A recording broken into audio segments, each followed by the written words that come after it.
McDonald's has entered a Minecraft movie universe, and Grimace, Birdie, and Hamburglar just spawned as new collectibles in the overworld. Now for a limited time, you can get one of 6 McDonald's collectibles when you order a Minecraft movie meal. Ooh. With your choice of Big Mac or 10-piece chicken McNuggets with spicy nether flame sauce. Available now in a biome near you. Oh, and at your local McDonald's. At participating McDonald's for a limited time. A Minecraft movie only in theaters. Springfest and Ego Days are here at Lowe's. Right now, get a free Select Ego 56-volt battery with purchase of a Select trimmer, blower, or mower kit. Plus, shop today for new and exclusive items you need for your lawn. So get ready for spring with the latest in innovation from Ego, the #1 rated brand in cordless outdoor power. Only at Lowe's. We help, you save. Offer valid through 4/2. Selection varies by location while supplies last. Make that move, can't relate to that. I roll the dice, shit, if I lose, I'm gonna be shaking back. Cause lessons learned within the loss just elevate the fact that trial and error just the only way. Ain't no escaping that. I wake up, hit 100 push-ups, then I'm at my route. Check on my stocks, see how they looking, then I'm sliding out. When you start seeing your progression, you stop having doubts. And what's the point of having clout if you can't cash it out? True to this game, and I'm a lifer, ayy. Feel like we finna change the cycle, ayy.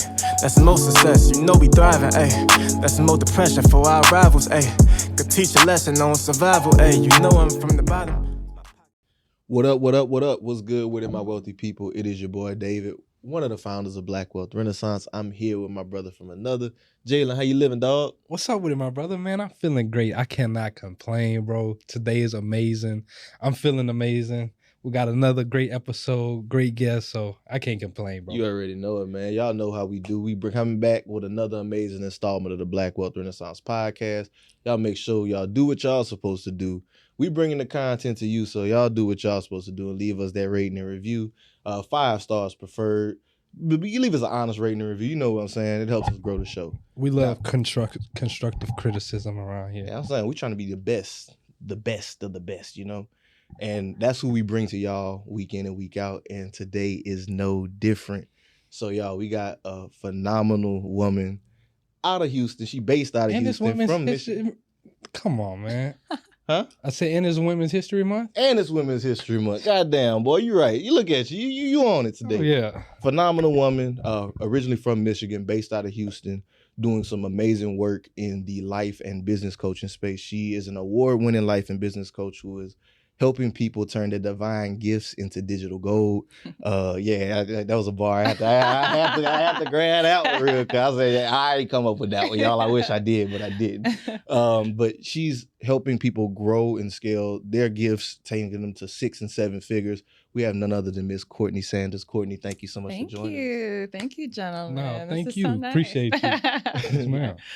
So yeah, just to get started, I know I gave an introduction to you in my words, but I always like for you to introduce yourself to our guests. Yeah. Oh my goodness.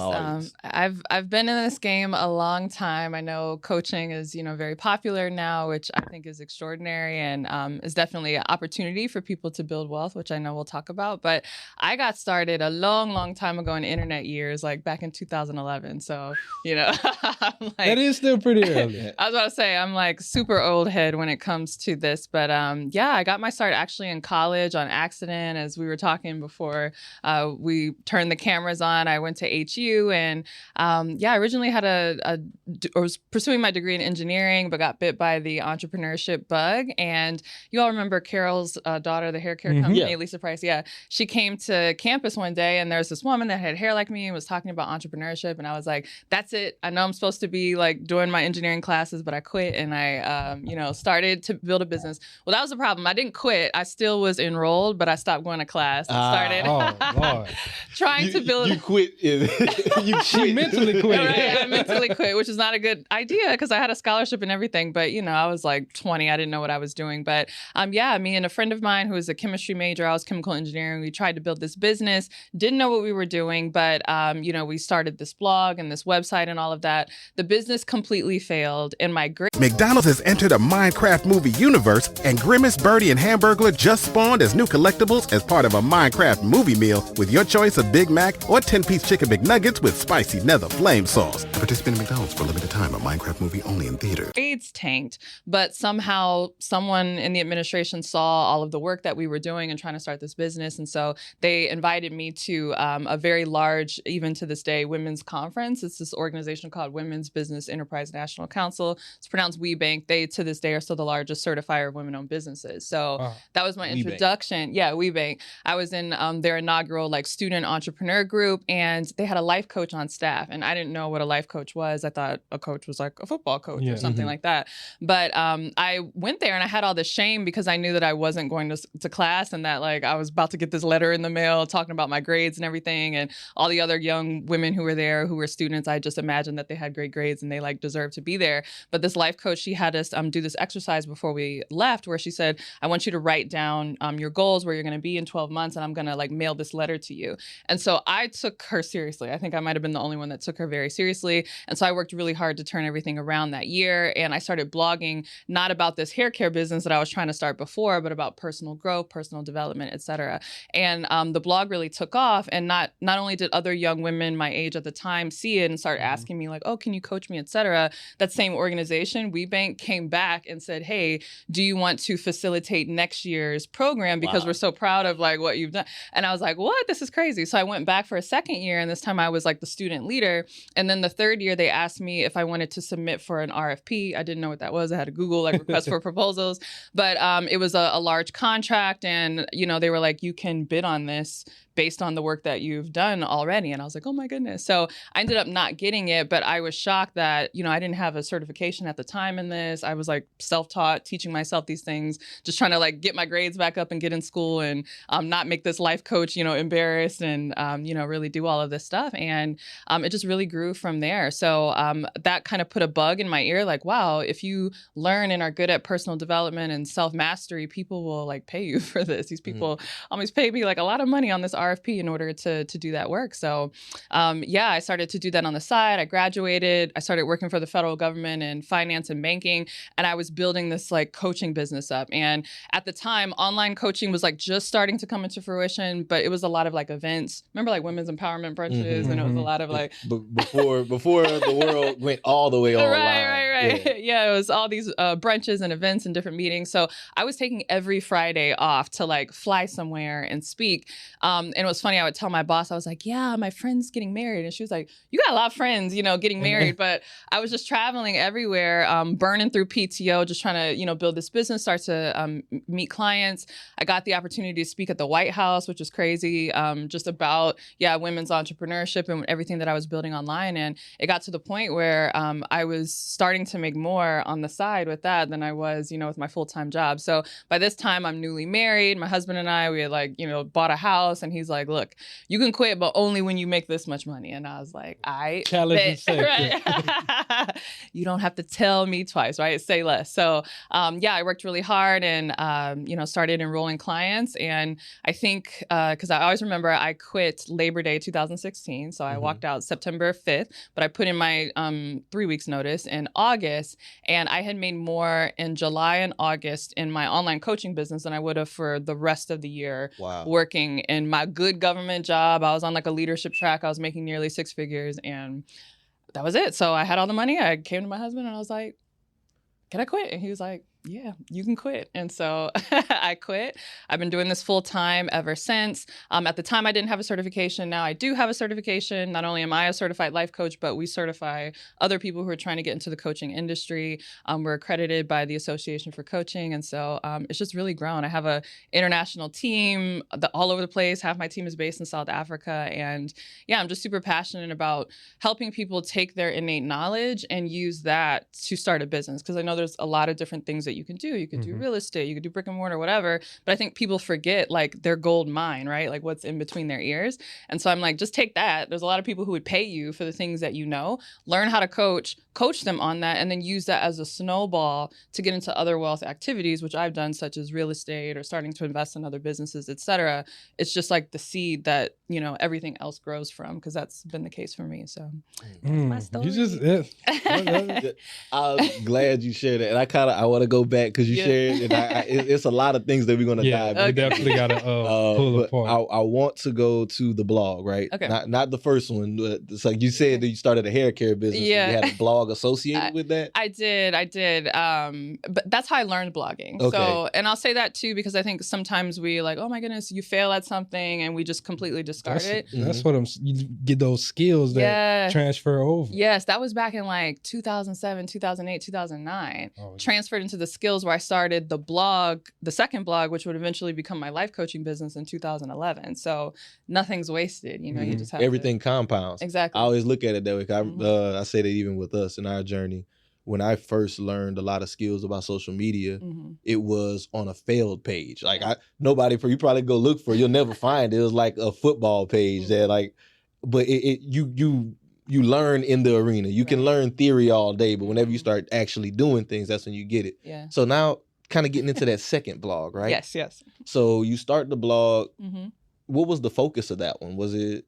It was my like personal development journey. It was kind of, it wasn't like how we think today, like, oh, what is your niche? It was like me. Hey, it's me, y'all. I'm this girl, this young woman trying to get her scholarship back together. I know I need to do better at self-discipline, time management, all of these self-improvement things. So I'm going to document my journey as I improve myself and I'll post my results. And that's literally what I did. Like as I was getting my grades back up, I posted my results. As I was getting out of debt or saving up money, I posted my results. As I was trying to start businesses, and people literally watched me. Like I have people in my audience now and many clients of mine who literally were like, I remember when you were like 21 doing hair care videos in the bathroom, and then you were like doing this blog talking about how you were going to get this job and you're going to save up this money. Like they've watched me the whole way. And so it adds a level of credibility, like these principles work. And so I took a lot of what I was learning from self-help books, famous ones, Think and Grow Rich, et cetera, applying it, putting my own spin on it and being unapologetic about who I was as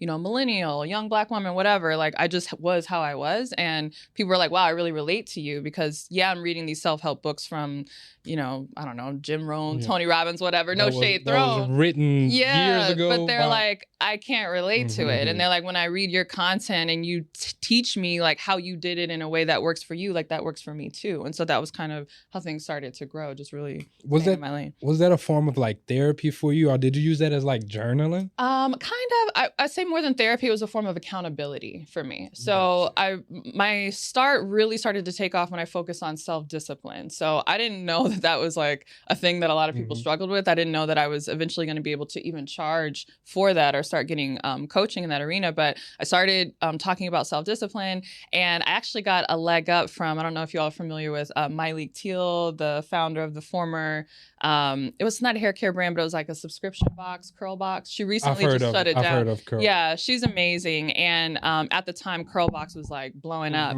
And she also talks a lot about self-discipline, but I mean, even now, but at the time, she was well established and very successful in all the things.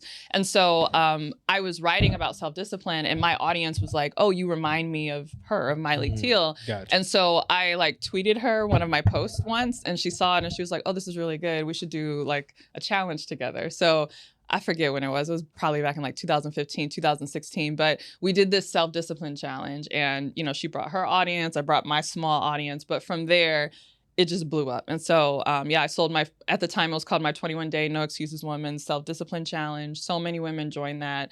I think even to this day, I've probably had over 30,000 women like participate in that program. And that was really like the seed that took off, because people watched me be self-disciplined as I was getting my life together out of school, and then staying self-disciplined while I was working this full-time job, building the business on the side.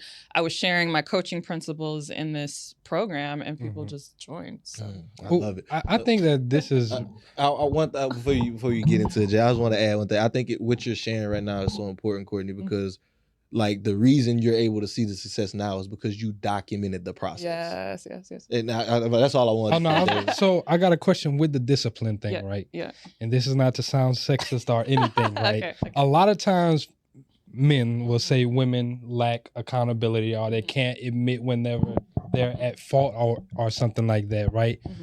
How were you able to connect with the women to get them to accept you're not perfect, my girl? Like, these are some things that you have to overcome Yeah. so you can become a better person, a better version for yourself. Yeah, no, I think inherently understanding the female perspective. I think for men, you guys can be like very analytical and kind of like Cut and dry. Yeah. cut and dry, like what is all this emotional stuff, whatever. Women, I'm not going to say we're emotional, but we are in tune with our emotions, right? And so me being a woman, recognizing that some of that emotion came from identity, right? And even to this day, I do a lot of work on identity. If you do not see yourself as this type of person, all your emotions, all of your actions, all of your behavior is going to come from that. So for me, it was helping women reorient their identity first. And then it's like, I do things not because I'm trying to get this outcome. I do these things because I am this person, right? And so that's good. Even for me, when I was, getting my grades back up and then saving money and then trying to be an entrepreneur, I would talk about how, not that it was easy for me to get up at sometimes 3 or 4 in the morning to work on my business before driving to work, but I would talk about how even when I had a full-time job, I identified as an entrepreneur, and I literally would say to myself, my full-time job is my only but my best paying client right now, right? So I am not driving to work. I am driving for a client site visit. And when I am done with this client site visit, then I'm going to work on my business. And I would take my lunch break and I would work on my business because I was an entrepreneur even when I was working full-time. So I think helping women realign their identity and giving them permission. I think that's another thing. Society kind of doesn't allow women to be how we are, and we're kind of looking for permission. I think my blog and then eventually my programs really helped women give themselves permission to be who they wanted to be first in their mind, even if everything around them didn't say you were that, right? So, and I know we'll talk about wealth and all of that, but I felt like a millionaire before I was one, right?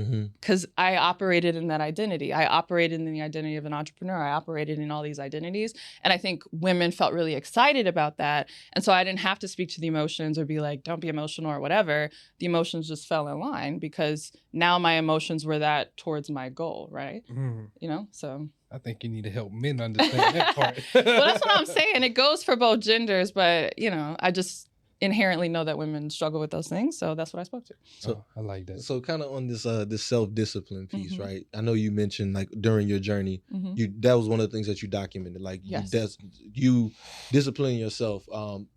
In your coaching experience, what are some things that you've seen that like or some things that you could say help people lean into or become better at self-disciplining themselves? Yeah, you have to get quick, small results so that you build up a track record. I think, that's like the old saying, you eat an elephant one bite at a time. I don't know who's eating elephants, but I think people get overwhelmed by everything that they're trying to do, right? I want to have the #1 podcast, whatever. And then it's like, let me go get a studio and get whatever audiences and blah, blah, blah. And you can't do all of that. It's like trying to scale a skyscraper in one leap. You just can't do it. And then people feel defeated. And that's why they're not disciplined. If you could take a small action and really celebrate something that feels so small, you would be shocked at how the discipline kicks in because the identity kicks in.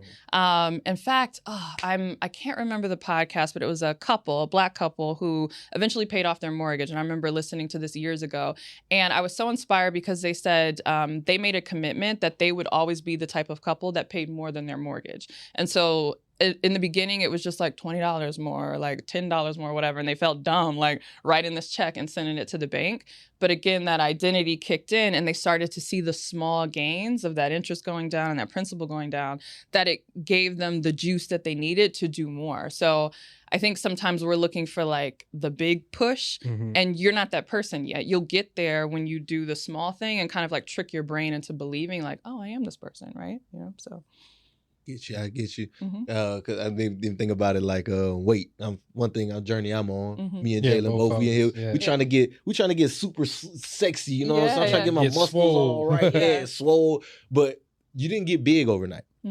I didn't get big overnight, shit. So if you sit here and you think, oh, I'm gonna go to the gym and I'm looking in the mirror like, oh, I can see it happening right now. That's not how that works. Like you gotta.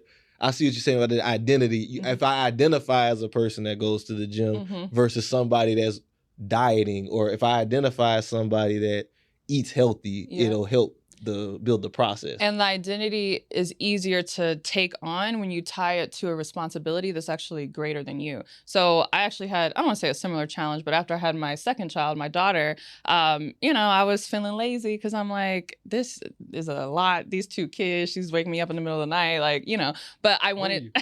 I just had my first child. Oh, congratulations. Thank you. It's a struggle, right? But, by this point, I'm like doing YouTube videos all the time, podcasts, whatever. I have speaking engagements. I'm like, I want to get back into my clothes and, be my normal size. And I'm giving myself grace because I know people are like, don't shame new moms. I wasn't shaming myself. But I was at a place where I was like, I felt ready to start working out again, but I just wasn't because I was just feeling really lazy. And so I had a discussion with myself and I was like, what is this? And I recognized that I was identifying more as like this tired, haggard new mom than I was identifying as a CEO, as a public figure, as someone who now has a responsibility. I have an audience, I have a team, I have there's a lot that goes into me showing up as my best. It's not just on me, it's not just on my children. Like I have employees that work for me, like I have to show up. And so when I just made the decision of I'm actually not a haggard new mom. I am a new mom, but I'm a public figure. Like, what would another public figure do? Like, they would get on the bike. I have a Peloton. I'm a Peloton mom.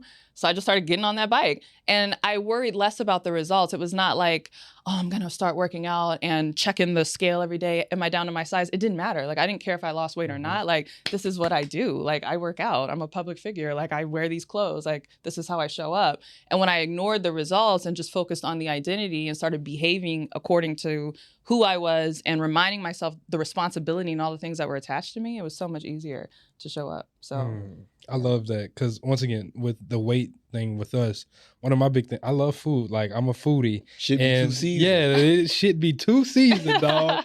So I'm over here standing outside. I see Bonchine across the street and I love their fried chicken. But a trick that he told me, he was like, bro, whenever you want something, just say yuck. Be like, that's nasty. But I also asked myself, is this what the 190-pound version of yourself would do? Right. Is that what they would do? Would they go ahead and just eat all of these things? Yeah. No, they would make healthier choices. Sure. So that's the way that I trick myself as well. Absolutely. And again, getting clear on how do they handle those things? Like I know for me, I'm a foodie too, but I also identify as this public figure and I have to, be healthy. And even beyond that, now as a CEO and having a team and stuff, it is physically taxing on you, the level of stress that you have to carry. So I use working out and eating right and all of that. Stress reliever. Oh my goodness. Yeah. So for me, it's I'm not going to deny myself. For me, it's a glass of wine or whatever, the Korean fried chicken, that kind of thing. But I'm not going to eat it. I'm just going to taste it, right? So this morning, my husband brought donuts for the kids because they love donuts. My daughter was crushing this donut. I'm like, that looks good. I cut myself a little piece and I tasted it because I was like, this is great. You don't have to deprive yourself. Yeah, I tasted the donut. I didn't eat the whole thing. I gave the rest to her because, she's a kid and she's going to want, right? So I'm not going to gorge on the whole thing. I taste it. But my identity is, but I eat these things, right? I eat healthy. So that's how I eat. Yeah. I love that. You got your next question? Yeah. One thing that we spoke on, we're talking about identity right now. Yeah. We talked, this is Black Wealth Renaissance. I think I seen you mention this before. It was some things that wealthy people do that people who aren't wealthy don't, just in terms of habits. Can you kind of get into some of those things that you've observed? Oh, man. I think the biggest habit is wealthy people are less concerned with the price as they are the ROI, right? And I noticed that was a bad middle-class habit even that I had where dismissing things outright because it's too much. And it's no, it's not too much. What is it that you're trying to get? What is the return for this?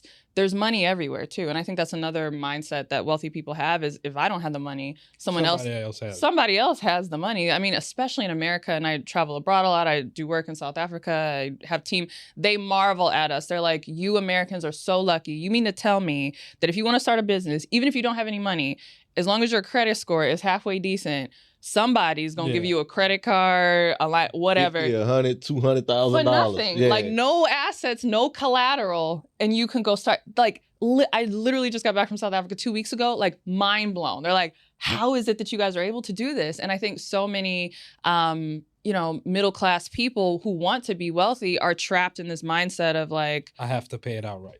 I have to pay it outright. And if I don't have the money, or if it's just a lot of money, it's just so expensive. It's like expensive compared to what, compared to the return that you're going to get, then it's not expensive. Mm-hmm. And so I think it's this fearlessness of making those moves, knowing yourself, trusting yourself. I think part of it is if you have that track record of discipline in other areas, right? So I'm a little bold with my money moves even before my business was to where it was, because I trusted myself, because I knew I had a track record that when I told myself I was going to do certain things, I did it, right? So when I said I was going to pay this credit card off, I paid it off. When I said I was going to start this business and quit my job, I started this business and quit my job. When I said I was going to get back into whatever, my pre-pregnancy dress, I got back into it, So when I see an opportunity and there's risk associated with it, I feel confident to go after it because I have a track record. So I think it's identifying, do you need to build up that track record so that you have self-trust? And once you have self-trust, go after the opportunity and focus on the return, not the price, That's a big one, because especially like that penny pinching mentality when it comes to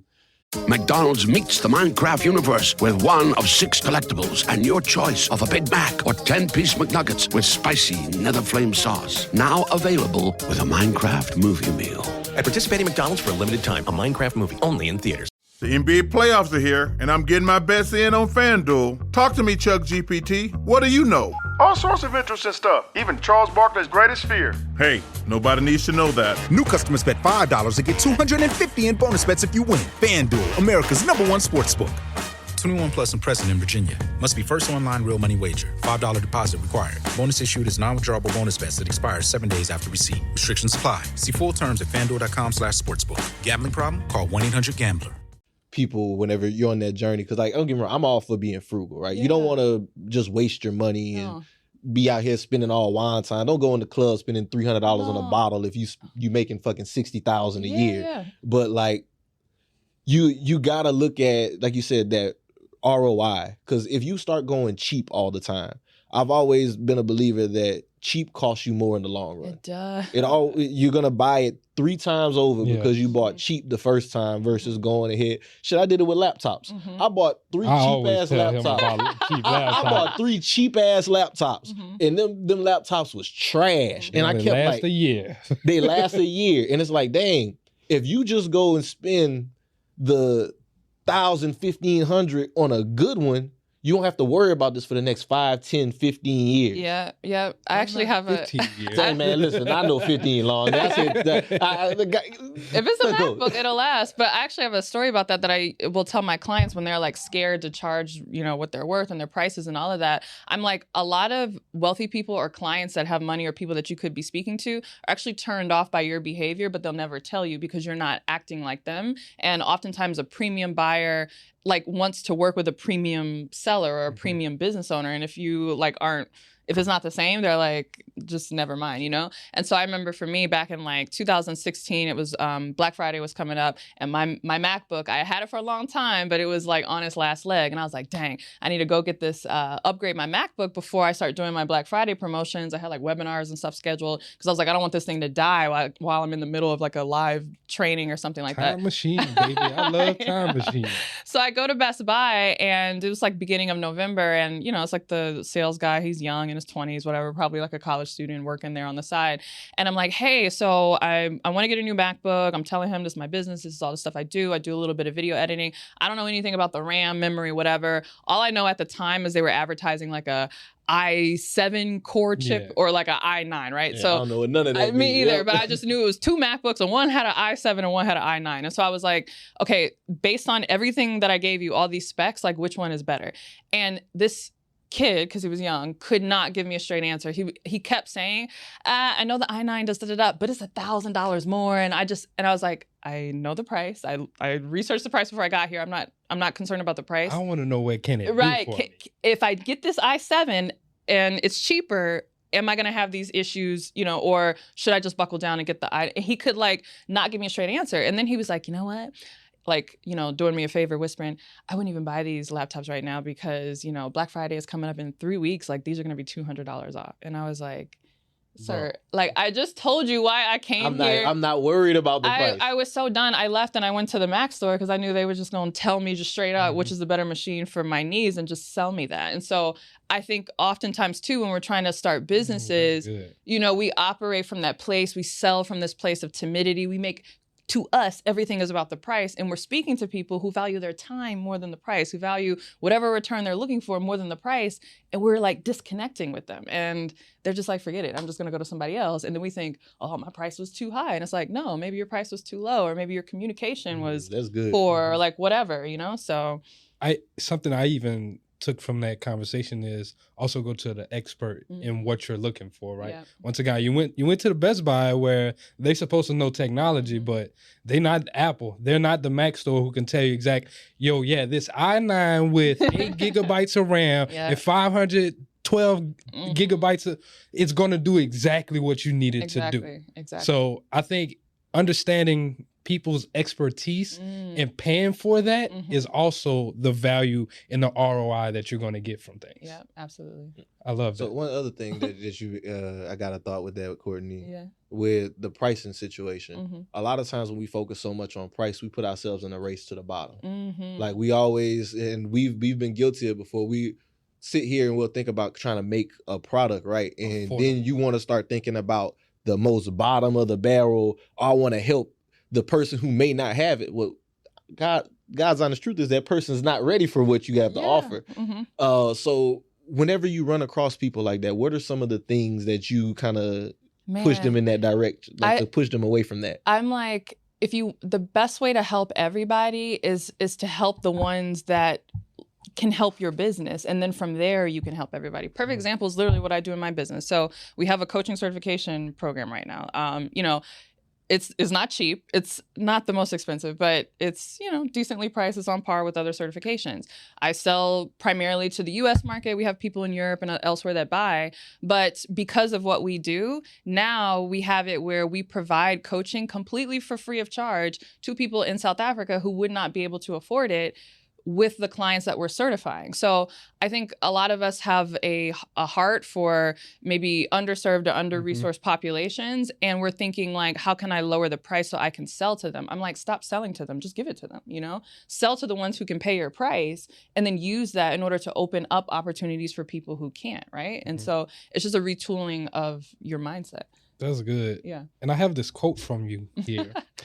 Until they have bought into why you're doing it, they will not pay for how you're doing it. That's the truth. Can you give me a little bit more on that philosophy? Yeah. We're talking about like Macs and Apples and all that stuff. I love using them as a case study because people, even to this day, who buy Apple computers see themselves, we talk about identity, as creative people, entrepreneurs, people who are going to change the world. I'm building something like big here. That's why they're buying the machine. It's not just, oh, I need this laptop so I can send this email. It's like, I'm trying to do something here. So I'm buying this device because it represents ultimately like my philosophy and my ethos. It's the same thing with everything that you sell, right? Even this podcast, right? I'm not just listening to this podcast to the listener or to the viewer who's watching this because I want to learn about, wealth or whatever. It's because I identify like, yes, like I'm going to be the next like wealthy person in the Black community that's going to do something. Like it's an identity. It's like a community that you're building. And I think that's one of our greatest assets that we have as small business owners and like even solo entrepreneurs.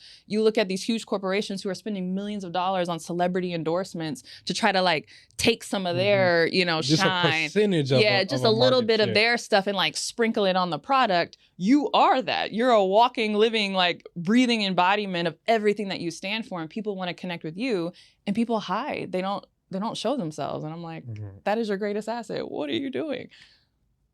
I like that. Whenever you first started to charge high ticket, how did you get over your fear with that? I was very nervous. Part of it was I paid high ticket, right? So we talk about expertise, how sometimes, no shade to Best Buy, but you just got to go to the Mac store, the Apple store, if you want to know about this device. I was trying to piece a lot of like YouTube videos or like little teeny tiny sales trainings or whatever. And I was like, I just need to work with like a sales coach. So I paid that price. But again, me having this track record of, I believe that if I do this, I've put my mind to things before, I've made it happen. Like if I fail, I'll figure it out. Like I trust myself. I did that, made that investment, learned things that definitely were not like stuff that I could Google. So that opened my eyes to people do have information that's not readily available. So I know YouTube and all of that is amazing, but one, they have information that they're not sharing, but also there's nuances to your particular situation that you need somebody to be like up in your situation in order. You can't get that from a YouTube yeah, video. like YouTube videos, like they don't know you, right? Like, but when I started working with my sales coach, like she knew my specific strengths, what I was selling, like we were able to tailor a custom approach. And so, I started, so I like tripled my prices. At the time I was selling for like $1,500 and no one was saying yes. And I was like, my price is too high. I'm never going to be able to quit my job. And so we tripled it to $4,500. And I was shocked that everybody said yes. Like people said yes so much that I had a wait list. I was selling in probably July of 2016. I had people all the way until January of 2017 who paid $4,500 in full at the time and were like, oh, just don't worry. Like, I'm gonna pay you this money now. Like, we're gonna get started. Lock me in. Yeah.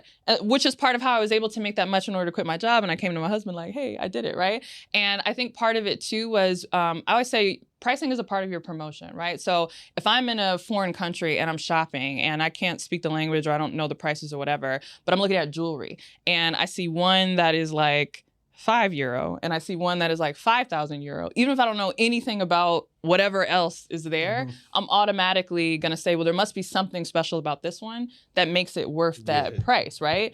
Much more. Right. And so if I am looking for something that's like, maybe an heirloom gift that I want to give to my daughter one day, and I want this to be a high-priced piece of jewelry that will pass down, even if the €5 jewelry or whatever is better, I'm going to ignore it because it's not priced appropriately for what it is. And so this is what I tell people all the time.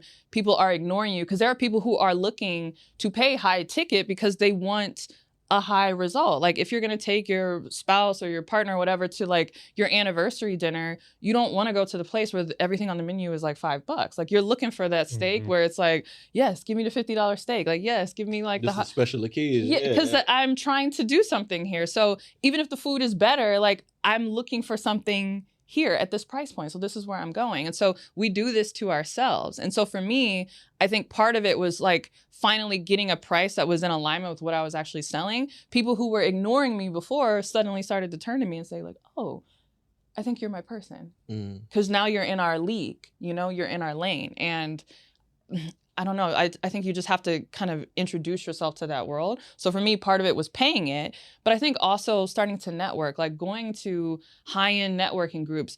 Me, I'm the queen of this. Like I will get in a room where everybody is richer than me, everybody's smarter than me, everybody's businesses is bigger than. I love it. Like I love being the brokest, the least smart, the like whatever in the room because I learn so much and I see how people move.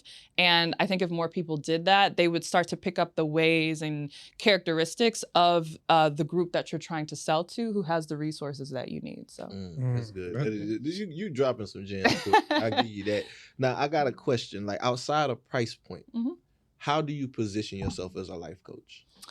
Well, the first thing you have to do is position yourself based on something that you've achieved. And so I think a big misnomer in this industry is, and I say this as someone who sells a certification, people think like, oh, I could just go out, get a certification, become a life coach, and then boom, I'm a life coach, right? And while that is technically true, you will be a certified life coach. If you don't have some story, something you've accomplished, and it doesn't have to be big. Again, mine was self-discipline. Like people simply just watched me turn my little situation around in school. I documented it. I came up with this framework around self-discipline that worked for millennial women at the time, and it took off, right? That was my like thing that I had.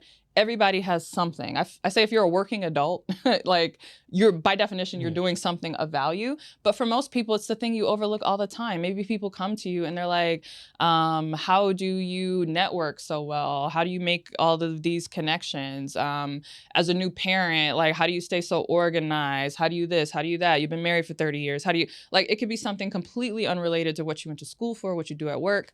But whatever that is, that's where you want to start. And then you build the coaching around that. That's where your positioning is going to lie. It can't just be a generic, like, I got my certification, I'm a life coach. Like, what have you done in life, story, right? Yeah. Like, what have you done in your life that gives you the real credibility to coach me? Yeah. Got you. I'm glad you mentioned that because I'm thinking about these fake ass business coaches now. Let's get on their ass for a second. You know what I'm talking about, man. I see some shit the other day that made me mad. So Reggie sent that to our group. It was David Shan's podcast. Shout out to Shan's. Yeah. There was this lady on there, right? She had a course that she was trying to sell called From Section 8 to 8 Figures. And she like, I'm going to teach you how to make 8 figures. But she ain't made 100K yet. So I see a lot of that type of stuff going on, especially since the pandemic. Yeah. As somebody who's been in the industry for A long time. a long time now, Yeah. what's your thoughts on this whole rise of the cap and coach? Man, it's I like that cap and coach. I love these like little buzzwords.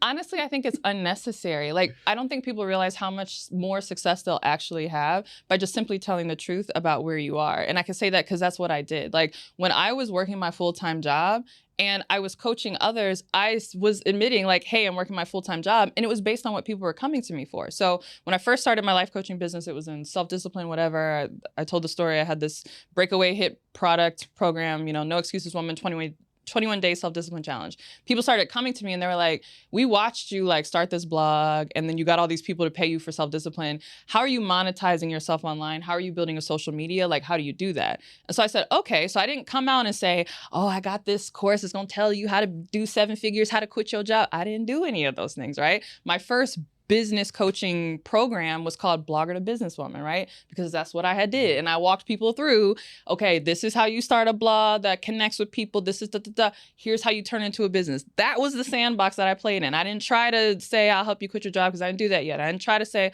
help you make 6 figures. I didn't do that yet. I coached on what I had actually did.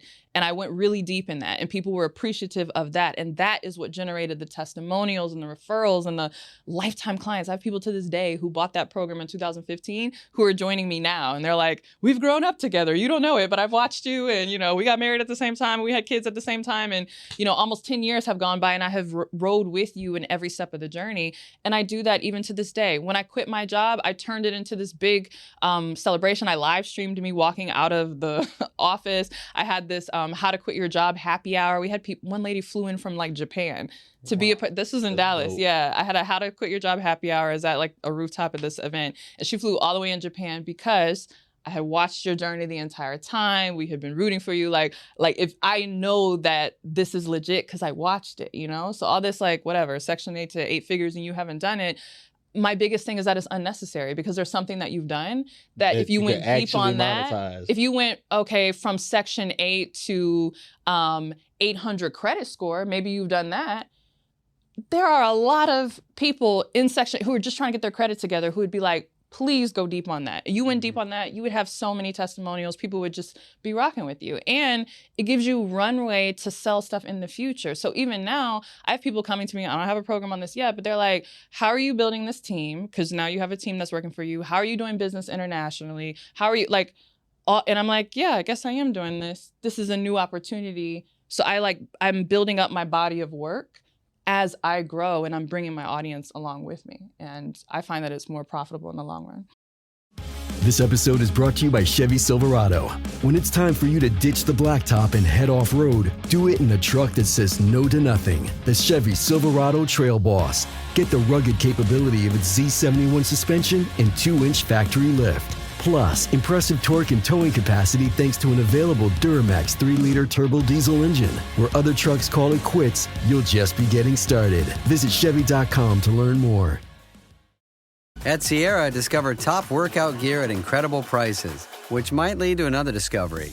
Your headphones haven't been connected this whole time. Awkward. Discover top brands at unexpectedly low prices. Sierra, let's get moving. That's good. And I just want to stay on the life coach piece. Mm-hmm.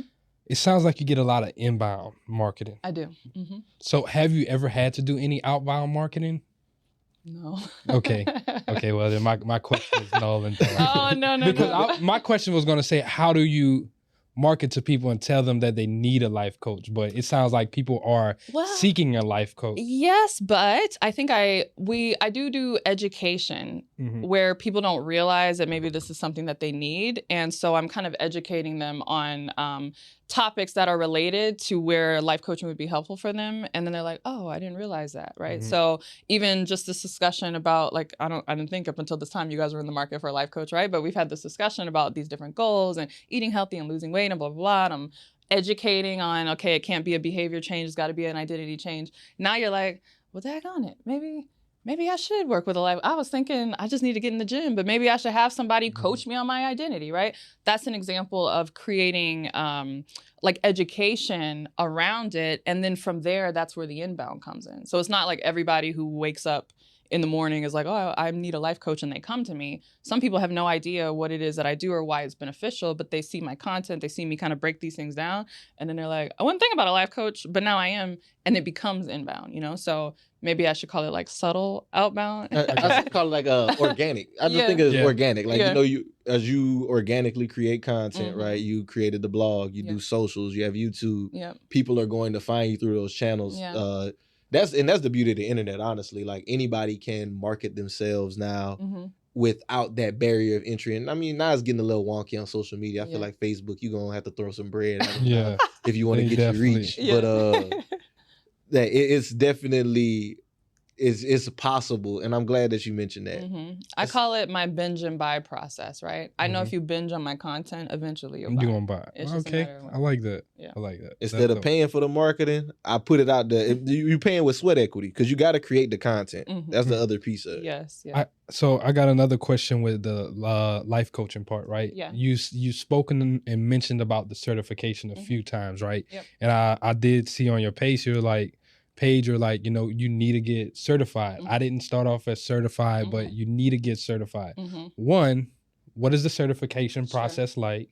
And then once you answer that, I have the follow-up question. I don't want to confuse. Okay, so certification is essentially when you're going to learn the science and the practice of coaching, right? So coaching is not telling, it's not giving advice, it's not consulting, right? It's a very specific definition of essentially eliciting the idea out of someone. So one of my favorite movies, you guys ever seen this movie, Inception? With Leonardo DiCaprio? That movie always messes me up. Oh, I love that movie so much, right? But I don't want to spoil it, but for the viewers who haven't watched it, it's basically where Leonardo DiCaprio is playing like this corporate espionage guy who can get into people's dreams and like implant an idea. So that's what he was doing? Yeah. So let's say like company A has like a rival with company B, and so they would pay Leonardo DiCaprio to go find like the CEO of company B, get him to fall asleep and like place this idea in his head that he's going to sell the business or he's going to like do something that would ultimately be beneficial to them, right? So I say in a way, coaching is kind of like this in that the results are more effective for people if they think that it's their idea, right? So if you wag your finger and you say, I know how to do this, this is what you should do, like people will buy in initially, but if they don't get the results, then they're going to be like, this don't work, this is scam, da, da, da. And you see a lot of that in the coaching business where people are just throwing their hands up, right? Because you were telling, you were consulting, you were like giving advice, but you weren't coaching. There's like a science to that, right? So a certification is going to show you how to take the wisdom and the knowledge that you already have and disseminate it in a way where it's coaching and that people actually receive it, they run with it, and they can think on their own how to make adjustments that works for them. That's another issue in business coaching is like, I paid this business coach, she told me to do da, da, da, da, da, and it didn't work, right? Well, did you coach them on how to identify what's going on in their situation and take the tools and the principles and adjust it based on their unique needs, because everybody is ultimately different. So a lot of people don't know how to do that. I got lucky initially because I was like steeped in the personal development world, life coaching, all of that. So when I got into business coaching, I brought that with me. But I think nowadays people need the certification for two reasons. The first reason is that one. And the second reason is because regulation is coming, right? The federal government recognizes the coaching industry. They see all these capping coaches. They're coming for y'all asses. I'm just being honest, right? And I was in the beginning stages, I was a huge proponent. Oh, you don't need a certification. I grew my business. I didn't have it. I used to say all you needed was a framework and a methodology. You needed to learn how to create transformation in people, but you didn't need a certification to do that. And you don't technically. Like if you can figure that out on your own, you don't need it. That said, though, I think in today's day and age, it's smart to have it because the federal government is coming.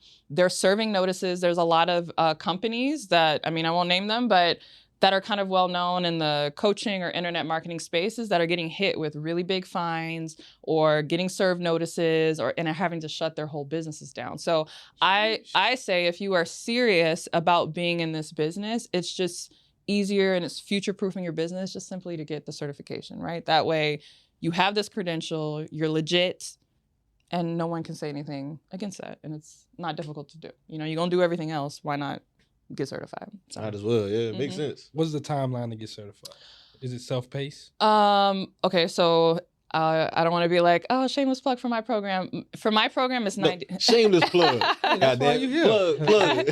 All right. Well, I'm binge and buy. Now, to give some education on it, though. So my program is 90 days, which is kind of revolutionary in this industry, and is part of the reason why we structured it this way. So most certification programs are going to take you anywhere from 6 months to a year or longer, because most accredited programs, so there's two parts to a certification. There's the certification, which teaches you how to coach, and there's the accreditation, which is what is the independent third party that looks at the program that you went through and said that's a legit program, right? Gotcha. Like almost like an auditor. Exactly. So imagine going to a university that's like not accredited. Like you have this degree, but like nobody's gonna recognize it because it wouldn't. It's not accredited. It was just this like fly-by-night university, right? So so for non-accredited programs, I can't speak to that. Like people might say, oh, I can get you a certification in a weekend. Well, I bet you can, because you just making it up. Like it's not. They went on Canva and made a certificate said you are now certified life coach. Right, like, there's no accrediting body that's going to allow that, because no one can get certified in a weekend, right? So any accredited program that has a third-party coaching body that like has checkmark and approved this program, most of them take 6 months just to get through the training. And then what they don't tell you, because I have people in my inbox with this problem right now, is that for many of them, you get the training, but you're like partially certified. You're not fully certified until you go out and get your own clients and do however many coaching hours. So maybe you need to do 80 coaching hours on top of the certification that you just did to fully prove that you were certified. Then they'll give you your certification. A lot of people spend a lot of money on that process, get the like preliminary certification, and they're like, dang, I can't get the full accreditation. The accrediting body won't give it to me until I go and get these clients. But how do I get clients? This program didn't even teach me how to get clients. It only taught me how to coach. Like, how am I going to fulfill that? So I literally have messages on LinkedIn right now, people who have gone through programs like that, and they're like, oh, I see you have a coaching certification. Can I coach for you for free so I can get my hours, so I can officially get my certification? So I was like, oh, no. So when I decided to do my certification, I said I wanted it where, one, you get done sooner. So we're not going to do 6 months. We're going to do it in 90 days. But not only are we going to do it in 90 days, when you're done, you're done. Like, you're going to get your certification and your accreditation. The hours are built in with it. Built in. And the way that we do that, and goes back to what I was talking about earlier in terms of stop trying to sell to people who can't afford to just give it to them. The way we do that is we give you safe clients. We work with an NGO in South Africa that gives young people who are trying to get into employment and like grow in their career, because South Africa has a large youth unemployment problem. We partner with them so that our coaches who are going through the certification can coach those young people. So they get free coaching that they ordinarily would not be able to pay for, that's going to help them get to the careers that they want to get to, and is solving South Africa's unemployment problem. And our coaches get their hours inside of the program so that when they're done, they're done, you know? Hey, yeah, that's good. Yeah, that's a fire setup right there. Yeah, it's a win-win for both parties, because you're helping the people there and the people who are actually going through the program. Because, yeah, that'd be crazy. Imagine going through the whole process, getting the certification, then you got to be like, well, you still got to go get your actual apprenticeship hours. That's where do I find y'all for? Where do I find these clients, right? And then on top of that, we teach you how to build the business, too. So I just wanted it to be like a win-win program. So I think that's really dope. Yeah. So, and what's the name of your program? It's called the Coach of Life Success Certification and Marketing Program. The Coach of Life Success. Yeah, so CLS, like me. But I'm like, I always tell people it doesn't stand for Courtney L Sanders. It stands for Coach of Life Success, because that's the designation you walk away with. You walk away with a Coach of Life Success certification. We're accredited. Like, you're good to go. Dope. So, Courtney, I think I seen this. Was it 2022 or 2023? You scaled your business from 6 to 7 figures. It was 2022? Yeah, 2022 was my first 7-figure year. Okay, so I want to ask you, what was the things that you had to shift in your business to scale from 6 to 7 figures? Oh my goodness. I say that even now because I'm like, it's a journey, right? Everybody is like, oh, I want to hit 7 figures. They don't realize the person, the person that they have to become and the work that is required in that. So 2 big shifts. One is being able to come up with a premium offer. I had already started doing premium coaching like, I had moved from $1,500 to $4,500 and then on to $5,000. I had a program that was like $20,000 for a year. So charging high ticket wasn't my issue, but my issue was I was involved in the process. I like had to coach one-on-one with people, and that's why they were paying me this money. So we developed a program where I started hiring coaches to facilitate for me, and that allowed me to scale. So one, I think people don't have their price point high enough. They're on Instagram and everybody's like, oh, if you have a $200 course, you only need to sell whatever 5,000 copies. Like, do the math, and it's like it's not that easy to sell like that many of these like low ticket things. So if you have higher ticket, you sell less. So it's easier to hit your numbers. But the issue with that, because I was doing that, but I was involved, and so I couldn't like really grow the business. And so this is what people don't realize about seven figures. Like, you cannot be a solo entrepreneur hitting seven figures. Like, period. To hit 6 or 7 figures, you need a team, like hands down. And so to get to that level, I had to be the CEO, but I had this dilemma because I was selling high ticket coaching, but I was involved with it, like doing the coaching one-on-one, but I want to get to 7 figures, but I can't do it without a team, and I can't have a team if I'm not a CEO. So how do I do it? So getting me out of that process, and we talk about risk, fronting the money to get people in. So one, I knew that I wasn't going to be able to attract coaches unless my program was accredited, because our coaches all have PhDs. Like, they're like legit. Like, so they're not in this internet marketing world. Like, we pulled them from universities. To get the accreditation, I had to pay a lot of money to an instructional design company who facilitated with so it wasn't just like, oh, I just woke up one day, oh, okay, let me email the accreditation. Like, no, there was a whole process that was involved in that, and it was a lot of money from me up front. So I had to spend like I was a 7-figure business before I was a 7-figure business. So this is why I like I'm a very polite person. Like, I'll just let things ride. But when people are like, oh, I can't make that investment or whatever, like, it drives me to no end, because I'm like, you don't understand how much investment someone had to make for you to enjoy the lifestyle that you even live right now. Like, these cameras, these laptops, Wi-Fi infrastructure. And again, as someone who travels all around the world, third world countries, whatever, and I see what people don't have, what makes all of this work is capital, and people risk their capital to build something so that you and I can sit here with this great Wi-Fi in this great commercial building with these cameras. Somebody had nice air conditioner. Come on, somebody had to front the money for that. Like, that is the capitalism. Whether you like agree with it or not, you would not live the lifestyle that you live if somebody did not put capital, millions, billions of dollars up front. That's a whole. I'm sorry, you just struck a nerve with me. Because whenever people get on social media, especially Twitter, and talk about Elon Musk, I'm like, bro, you're on his app. Talking shit about him. Just don't use the app. I'm sorry, you just hit a nerve with me. Right?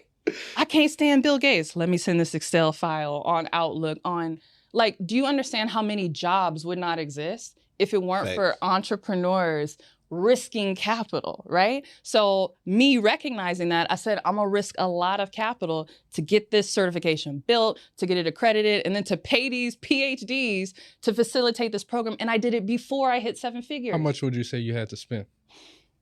Easy, $200,000-$300,000. Like, come on. Salaries, legal cost, contracts and stuff to get like.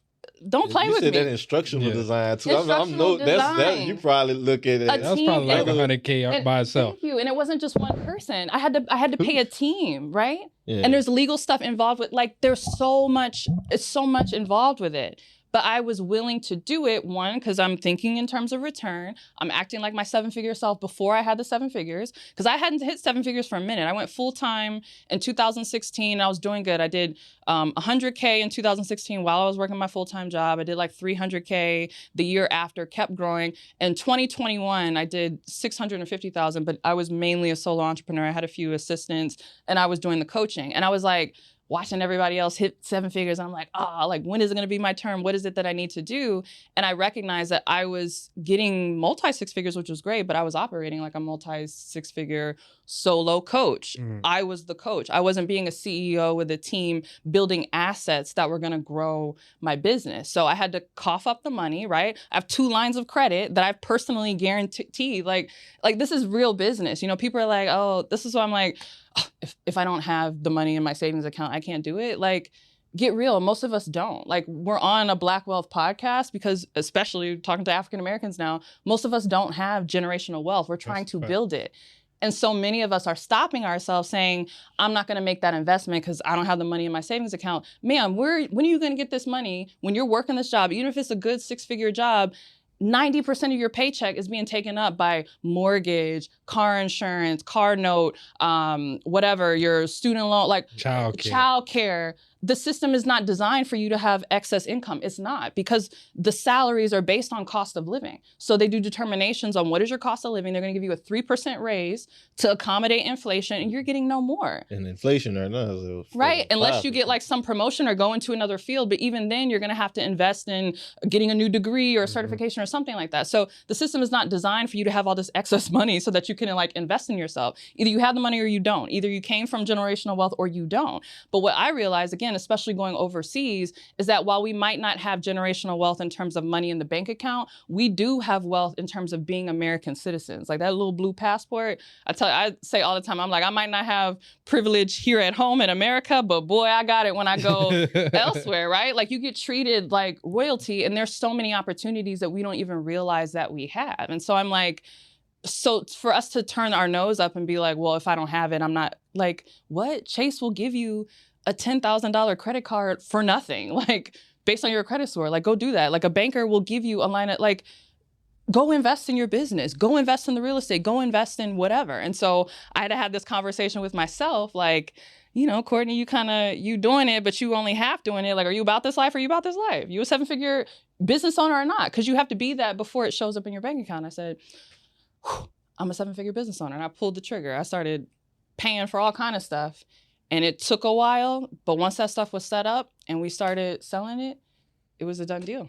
And here I am. So awesome. I think that's dope. I have one last question on that part, right? Because once again, you're removing yourself from the equation and people bought into you. Yes. So what was that like to remove that? Hey, you're not working with Courtney, you're working with Courtney's company. Yeah. How was those objectives are overcoming that hurdle? Yeah, so part of it is training the team in your methodology. And, well, I'll say this. The first thing is promoting your methodology more than you promote yourself, right? So I think in this internet culture, lifestyle, it's very like you, I'm the celebrity, like buy into me. And I had to shift that from don't buy into me, buy into my philosophy, right? Buy into how I think, buy into how I do things, buy into my methodology. And once I started to separate that and elevate the methodology above me, then it was easier to say, hey, there's me, but there's also people who have this methodology, who I've trained in it, who can facilitate this for you. Also, that documentation helped me because people have been watching me since college days, since 2011. They see what I'm doing. They see I'm building. They're asking me questions. How are you getting this team? How are you working in South Africa? How are you doing all this stuff? So it wasn't like a shock when I'm like, hey, I have to scale myself out of the business, because they're like, well, we were waiting, like, what took you so long, right? Because we've been watching you scale this. So I think if you have people invested in the journey, I mean, we talk about Elon Musk, it's kind of the same thing, like people putting down payments on the Cybertruck or whatever it is that finally came out after several years, but people were invested in the process of, oh, do we have the things? Is the plant built? Whatever. So by the time it comes out, people are like, okay with it. So I think having people invested in my methodology and in my journey more than me personally made it okay. And then also because I'm selling coaching, that's part of our angle, is we're helping people come up with their own methodology. And so I tell people all the time, I want to be a model for what's possible for you, right? Like, do you want to be trapped in your business forever? No, right? So I'm showing you a way to get out of your business so you can be the CEO on your business. So you can't fault me for doing the same. I'm going to show you how you can do this as well, because this is the way of true entrepreneurship. So, yeah. That's good. That's good. The spirit of innovation is deeply ingrained in America, and Google is helping Americans innovate in ways both big and small. The Department of Defense is working with Google to help secure America's digital defense systems, from establishing cloud-based zero-trust solutions to deploying the latest AI technology. This is a new era of American innovation. Find out more at g.co/American innovation. I was never really a runner. The way I see running is a gift, especially when you have stage 4 cancer. I'm Anne. I'm running the Boston Marathon, presented by Bank of America. I run for Dana-Farber Cancer Institute to give people like me a chance to thrive in life, even with cancer. Join Bank of America in helping Anne's cause. Give if you can at BofA.com/supportAnne. What would you like the power to do? References to charitable organizations is not an endorsement by Bank of America Corporation. Copyright 2025. So we're going to shift focus. We got one final question before we go to our next section. Yeah. And this is, once again, you're a mother, you're a wife. Mm-hmm. How do you manage all of these things and still ensure that you're effective in your business as well? Yeah, so I'm just be real. I think some women call it like the women tax, the mom tax, or whatever.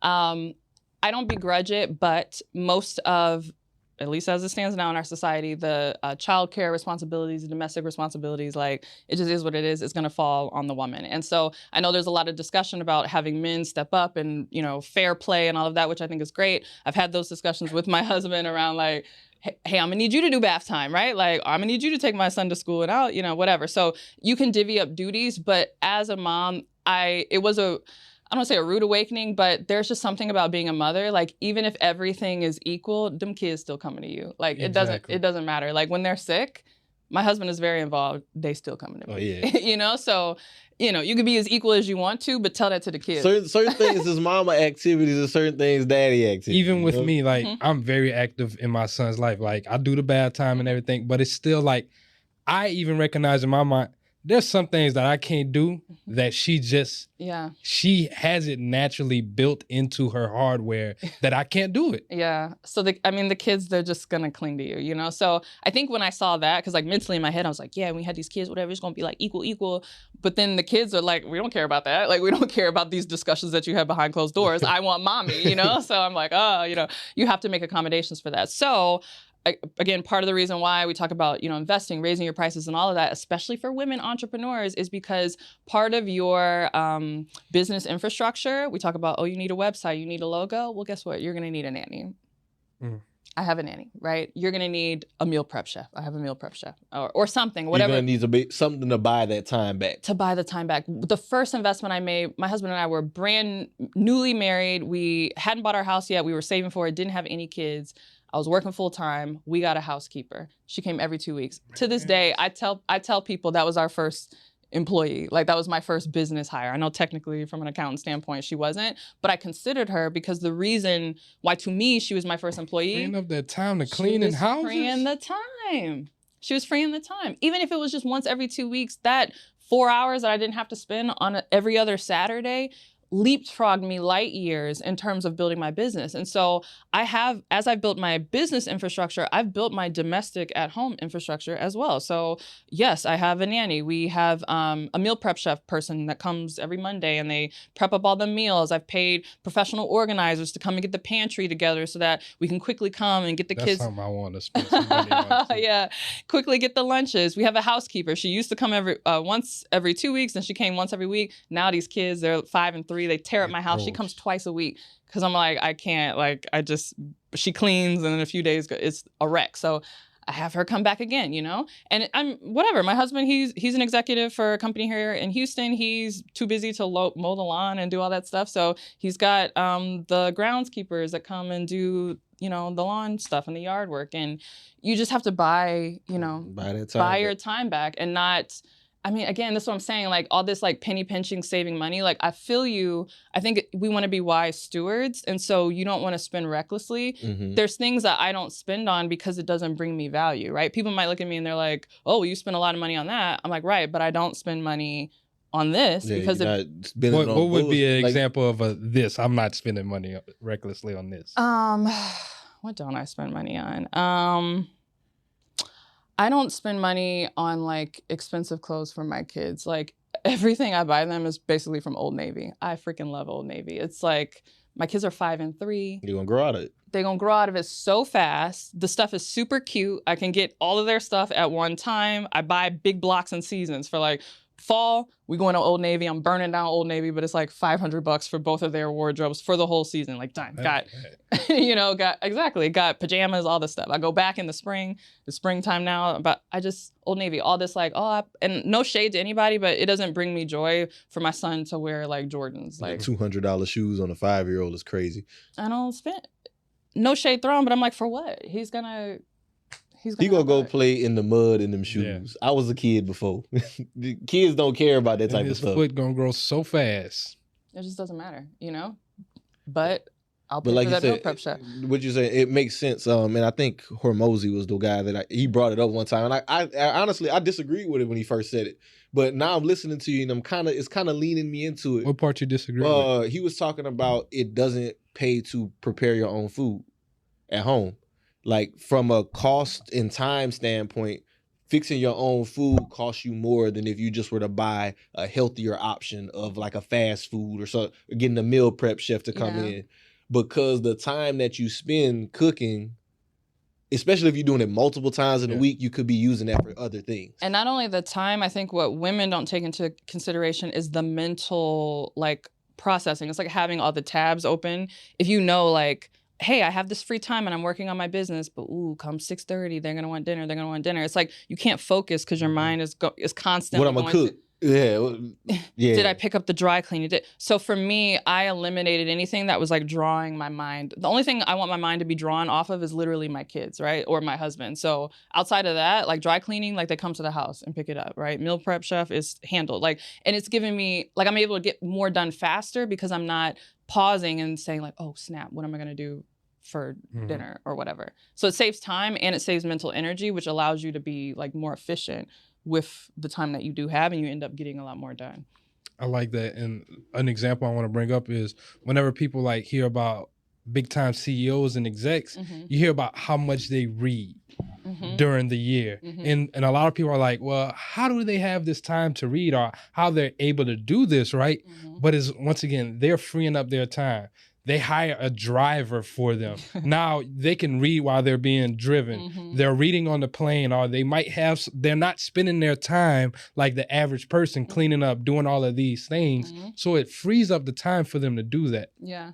There is one, I kind of want to look at it from the average person. They probably might be like, well, this is a place of privilege or whatever. But once again, it's switching that mindset. I want to talk about that too, because I knew some people were going to go there. So for instance, I do this retreat in South Africa every year. We go there. The first week I do work in Johannesburg with my team. And the second week I bring clients to Cape Town and we have this great thing. I fly out there either business class or first class. I did first class for the first time in Emirates. It was amazing. I'll never not do this again, right? One, it's not as expensive as people think it is because I was able to pay for that 100% with credit card points, right? So I'm very strategic about the business credit cards that I use. I'm putting those expenses on those cards. I'm racking up those points. So it's allowing me to do this. But when I had that experience, so one thing I was joking with my husband about, I was like, oh, this is crazy. They've tricked us into accepting a lower standard. One of the coolest things about Emirates first class is that the bathroom, right? One, it's a real bathroom, with a door that opens. You can go inside and walk around. There's a shower in there. There's a blow dryer. Shower? Yes, you can hang your clothes.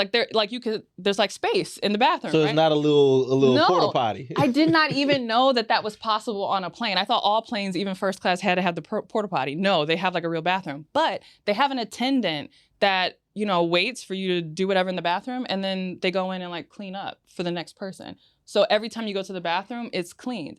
And so I was like, this is amazing. But I was joking with my husband. I was like, now they done tricked us into accepting lower standard. Because shouldn't that be the standard, right? Hygiene wise, shouldn't it be the standard? That somebody go in and clean up and everything, yes. And how much does it really cost to provide that, right? You already got 3 attendants on the plane. Right, and they're taking shifts doing that, right? So it's not so much that it's an extra cost. And I say that because I think we think that a lot of these things are oh, that's privilege, and you're turning your nose up and, I can't believe you live that way.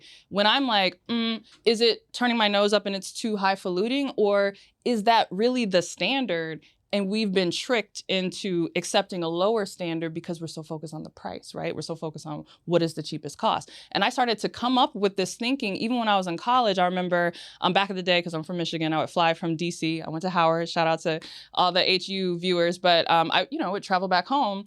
And I remember taking 2 huge suitcases and like checking them, and it was free, right? It wasn't just a Southwest thing. That was standard, because if you're flying somewhere, you're bringing luggage. Shouldn't it be the standard that luggage be included, right? I believe so. Right? But then they had that whole gas price thing. I think fuel costs were crazy. And they said, oh, fuel costs are so bad. In order to keep the price the same, we are going to start... reduce the weight. We're going to start charging you for the bags. Man, that was like 15 years ago. Gas price has been stable. They've never said, oh, the bags are free again, right? They've just kept it at that. Now I look at Spirit, no shade to people who fly on Spirit, because I know it's like a big debate or whatever. All shades to people who fly Spirit and Frontier. Protect yourself. I'm like, isn't it crazy that now they're charging you for carry-ons, right? Carry-ons? Yeah. They charge you for everything. They're charging for air. They're charging you for leg room. Bro, and I'm just as soon go buy a better plane But I'm ticket. saying they do this to the middle class. They get us in a mental state where we're like, I'm going to make myself smaller and focus on like, how can I pay less, right? Versus how can I expand so that I can afford what should have been the standard from the very beginning, right? So now I'm in a place where I'm like, what do I need to do so that when I fly, I'm not using the bathroom right after someone and it's not clean? Is that highfalutin, or should that be the standard? And so, okay, I live in this capitalist society. They're saying this is the price I need to pay. My question is not, oh, y'all need to bring the prices down. No, how do I expand myself so I can generate more value in society, so I can be one of the people where that's my day-to-day standard, right? And I think it's a mental shift of being willing to grow and become the person necessary who can hold those type of costs, versus always saying, oh, it's too expensive for me, I can't afford it. That kind of thinking keeps you small. You never think of how you can do more to afford the life, not only that you deserve, but should be the standard for the human experience. You know what I'm saying? So I love it. Thank you for answering that so eloquently. You're welcome. Yes, ma'am. So we're going to kick gears. We're going to switch over to our game section. Oh, this is my first my favorite section of the show. It is Standing on Business. Standing on Business. Standing on Business. And this is a game Standing on Business. Sponsored by Private Small Business Society. Okay. In the Private Small Business Society, they are focusing on creating the standard for small businesses to operate in. And we have 5 questions for you. They are all to test your business acumen. Oh, just to figure out, if you how you moving. Okay, all right. I expect you. I already know you about to smoke this. I don't know. I'm nervous. So look, I got you. All right. I'm gonna go with the question number big 1. CEO right? energy. I don't know what you're big talking CEO, about. You heard me? All right. So look, we're gonna go with number 1. Let's go with. All right. Number 1. What is the primary purpose of a business plan? A, to guide the operational strategy of the business. B, to keep track of employee performance. C, to calculate the exact profit margin. A, to guide the operational strategy. Ding, ding, ding, ding, ding. 1 for 1. Let's go. Easy money. Let's go. That was number 1. I definitely got you on number 2. Second question. What does the W in SWOT analysis stand for? Weaknesses. Hey, here we go. Okay. You ready, David? Oh, I got the next one. Okay. Next question. Which financial statement provides a snapshot of a company's financial position at a specific point in time? Okay. Is it A, income statement, B, cash flow statement, or C, balance sheet? Cash flow statement. Ooh, oh, balance sheet? It was balance. Okay. So we 2 for 3? 2 for 3. 2 for 3. Okay. You still in there. You still up there. You up there. Okay. All right. So number 4. All right. What does ROI stand for? Return on investment. Let's go. We talked about this already in the show. I love it. All right. So now we are 3 for 4. I'm going to pitch it to Jalen for the last. Okay. Last one. Let's see which one we're going to go with. Did you do the market segmentation? I did not. Okay. Which of the following best describes market segmentation? Is it A, dividing a market into distinct groups of buyers with different needs? B, the process of setting prices for products? Or C, creating one marketing strategy for all customers? A, separating the customers into distinct needs. So yes, ma'am. Cool. Hey, so we have another contestant of Standing on Business. She is 4 for 5. You know what I'm saying? She did the big thing, big CEO energy. Thank you. And this segment is brought to you by, as mentioned, the Private Small Business Society. If you are a small business owner, you're looking to get in the community. We talked about certifications on this episode. The Private Small Business Society offers community education and certifications for small business owners. The whole purpose of it is to help educate the average small business owner so that we are operating businesses at the highest level of excellence. If you want to learn more, click the link in the show notes or go to thepsbs.com. Love it. All right. So now we're going to get into our last few questions, Okay. wrap up. I know we're kind of pushing on time. It's a good discussion. I love it. it. The few. So my favorite question to ask everybody, what is the biggest money lesson that you've learned? Ooh, the biggest money lesson that I've learned. That money comes from you. Like, you are the money you're looking for, you know? I think we think money is this external thing that's outside of us, but I mean, we talk about definitions. Y'all took me back to MBA class. I was like, oh no.